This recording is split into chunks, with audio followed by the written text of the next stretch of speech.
Assalamualaikum warahmatullahi wabarakatuh. Perkenalkan, saya M. Fadil Ilham, NIM 1900262. Baik, saya dari kelompok 2 ingin menyampaikan materi tentang pendekatan sistem.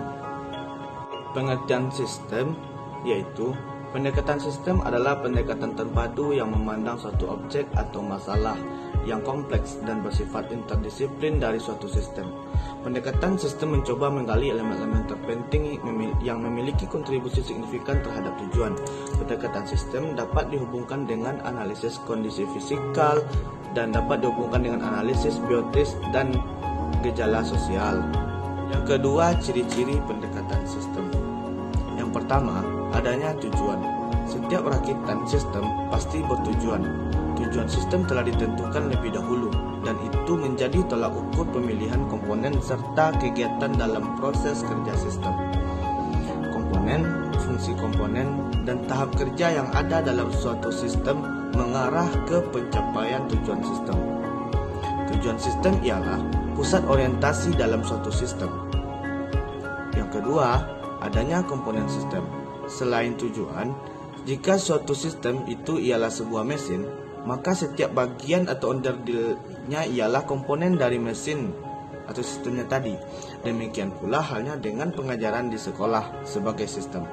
Maka semua unsur yang tercakup di dalamnya, baik manusia maupun non-manusia dan kegiatan-kegiatan lain yang terjadi di dalamnya ialah merupakan komponen sistem. Jadi, setiap sistem pasti memiliki komponen-komponen sistem. Yang ketiga, adanya fungsi yang menjamin dinamika, gerak, dan kesatuan kerja sistem. Tubuh badan kita merupakan suatu sistem. Setiap organ bagian dalam tubuh tersebut mengemban fungsi tertentu. Yang keseluruhannya, semua fungsi komponen sistem dikoordinasikan secara kompak agar diri kita dan kehidupan kita sebagai manusia berjalan secara sehat dan semestinya. Yang keempat, adanya interaksi antar komponen, antar subsistem atau komponen dalam suatu sistem. Terdapat saling hubungan, saling mempengaruhi, dan saling ketergantungan. Yang kelima, proses pemecahan masalah secara sistematis, bermulai dari John Dewey, seorang profesor filosofi dari Columbia University. Ia mendefinisikan 3 seri penelitian yang terlibat dalam memecahkan suatu kontroversi secara memadai. Ketiga, klasifikasi sistem. Adapun sistem dapat diklasifikasikan ke dalam beberapa bagian, yaitu yang pertama sistem abstrak dan sistem fisik. Sistem abstrak adalah sistem yang berupa pemikiran atau ide-ide yang tidak tampak secara fisik.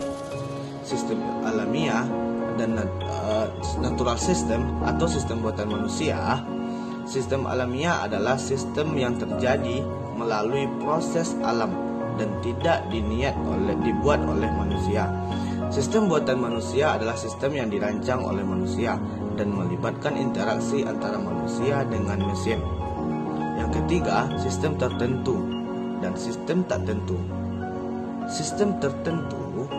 Sistem tertentu adalah sistem yang beroperasi dengan tingkah laku yang sudah dapat diprediksi. Interaksi di antara bagian-bagian dapat dideteksi dengan pasti, sehingga keluaran atau output dapat diramalkan. Sistem tak tentu adalah sistem yang kondisi masa depan atau yang akan datang tidak dapat diprediksi karena mengandung unsur probabilitas. Yang keempat, sistem tertutup dan sistem terbuka. Sistem tertutup adalah sistem yang tidak berhubungan dan tidak terpengaruh dengan lingkungan luar. Sistem terbuka adalah sistem yang berhubungan dan terpengaruh dengan lingkungan luar. Langkah pokok pendekatan sistem.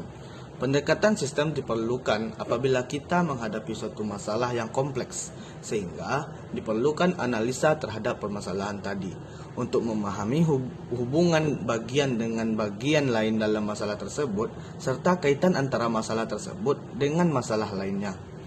Makanya pendekatan sistem adalah upaya untuk melakukan pemecahan masalah yang dilakukan dengan melihat masalah yang ada secara menyeluruh dan melakukan analisis secara sistem.